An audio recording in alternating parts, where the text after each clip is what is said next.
It's like a family tree, part of you and part of me. And if we should separate, go your own way, I won't wait.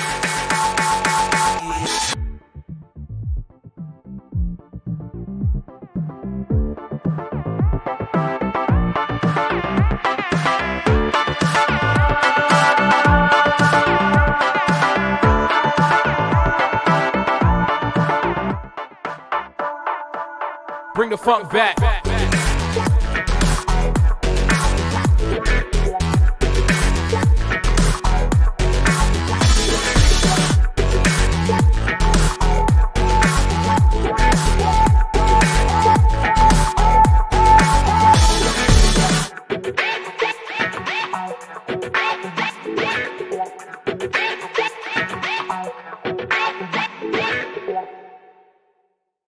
Aujourd'hui, on va aborder un dossier d'homicide par négligence criminelle. Jusqu'à maintenant, on n'en a pas abordé énormément de cette catégorie-là, mais ce que j'associe, moi, principalement à ça, en tout cas de plusieurs dossiers, c'est que la négligence criminelle, c'est souvent quasiment l'homicide par idiotie. Là, c'est souvent des conséquences. Il n'y avait pas nécessairement de préméditation au départ, ni d'intention criminelle réelle, par exemple, comme un meurtrier là, qui aime tuer, là, ces choses-là. Donc, c'est souvent des accidents banals, des choses ridicules. Parfois, on va le voir, pas tout de suite, là, mais il y a un cas de 1857 qui a fait plus de 250 victimes et qui est de la négligence criminelle. Donc, ça peut aller loin là, dans les conséquences, vraiment. Ici, les conséquences en nombre de victimes, c'est beaucoup moins. Donc, une seule victime, qui dans ce cas-là était John Gagnon. John Gagnon, c'est quand même pas un gros dossier. L'enquête de coroner n'est pas si volumineuse que ça, mais il fallait quand même commander l'enquête de coroner pour savoir ce qu'il en était, parce que si on reste en surface, donc juste par le site de BANQ, donc si on fait une recherche rapidement, on voit que John Gagnon a été victime d'homicide, mais que ça ne nous en apprend pas plus.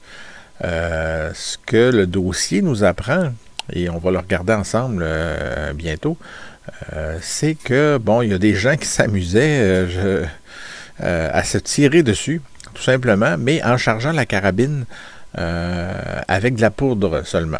Donc, je ne sais pas si vous connaissez un petit peu, sans être un spécialiste, à cette époque-là, il fallait charger le canon des carabines d'abord avec de la poudre, taper la poudre, mettre de la bourre, souvent la bourre, c'était des fois un bout de tissu, quelque chose comme ça, et mettre la balle insérée dans ça. Donc, tout tenait en serre, parce que sinon, si on penchait le canon, la balle roulait dans le canon et tombait à terre. C'est aussi ridicule que ça.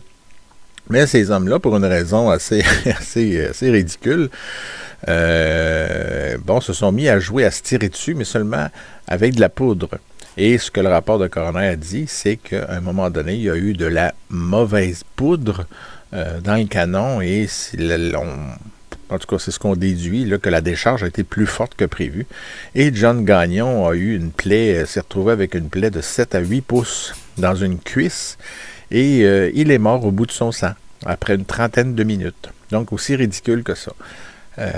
Voilà, c'est des choses qui arrivent, donc c'est pas toujours des meurtres à caractère épouvantable, mais des homicides par idiotie, c'est ce que j'aime penser, des fois c'est ce que je me dis. Mais bon, ici, c'est ça, on va prendre une expression plus polie ou plus politiquement correcte. Donc, par négligence criminelle. On va regarder le dossier maintenant ensemble. On va y jeter un coup d'œil. Donc, voici à quoi ressemble l'enquête de coroner sur la mort de John Gagnon. On le voit ici, Death of John Gagnon. Voilà, c'était en anglais encore, évidemment, à cette époque-là. C'est les documents prédominaient, c'est-à-dire l'anglais prédominait dans les documents officiels à cette époque-là. Alors, voilà, ça c'est le premier paragraphe, c'est encore les phrases usuelles. On voit par contre que l'enquête se serait déroulée le 28, là, ça ressemble à ça ici, alors que la mort de Gagnon remontait au 1er mai. C'est le témoignage ici là, qui m'en a appris le plus de Andrew. Ça ressemble à Thibault. Écoutez, je vais être honnête avec vous. Là. C'est marqué ici « Born on Château-Richer ». Je vais être honnête avec vous, je ne suis pas un spécialiste du déchiffrage de ces écritures-là. Bon, si vous avez des suggestions pour me proposer des fois des noms, là, si je me trompe ou si vous voyez autre chose dans ça, bon, ça peut être Thibault, Lebeau, ou bon, on voit, en tout cas, je pense que ça finit par BO. Mais bref, c'est souvent la problématique qu'on a avec les documents de cette époque-là. C'est pour ça que très peu de gens s'y tournent, et même moi, je les ai boudés quand même pendant longtemps. Je préférais étudier les dossiers plus récents avec des notes sténographiques dactylographiées, ce qui est merveilleux. Donc ici, on voit, je ne sais pas si vous pouvez m'aider encore dans cette... dans ce nom-là, dans le déchiffrage de ce nom-là. Mais ici, on voit le mot « Amy ». En tout cas, c'est ce que ça semble être, là, Amy, A-M-I-E, parce qu'on le voit aussi sur d'autres pages. Et ici, je suis vraiment pas sûr. C'est-tu Caron ou une autre lettre, là? C'est vraiment pas évident, mais cette personne-là, ici, c'est lui qui aurait déchargé la décharge fatale, si on veut, qui a coûté la vie à John Gagnon. Donc, bon...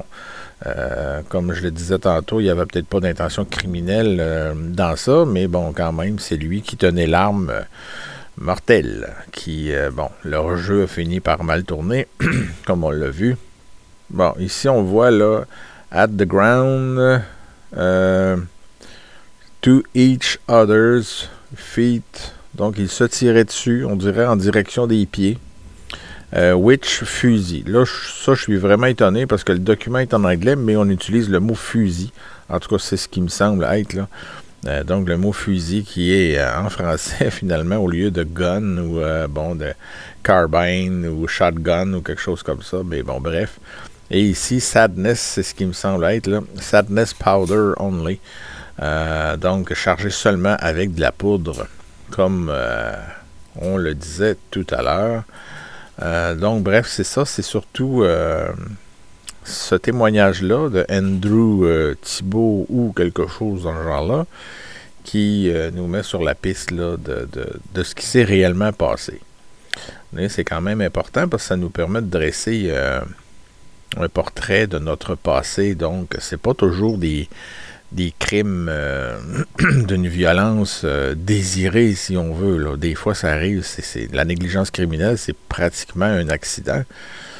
Pas tout à fait, là, mais bon, j'ose pas parler d'accident parce qu'un accident, c'est vraiment la faute de personne. Tandis qu'ici, ben, il y a quand même eu une intention de l'idiotie là, qui a provoqué ça. Donc, si les gens avaient réfléchi puis ils ne s'étaient pas tirés dessus, ben, John Gagnon aurait probablement mené une vie normale.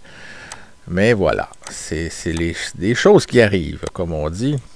Et l'éducation avec les armes à feu, à cette époque-là, ne devait pas être terrible non plus. Alors, voilà, 8 pages de documents du rapport de coroner. C'est à ça que ça ressemble. On n'en apprend pas vraiment plus, là. Je vais passer rapidement. Mais c'est ça, ça revient à dire ce qu'on a dit tout à l'heure sur ce qui est arrivé. Alors sur ce, merci beaucoup et bonne journée. Au revoir.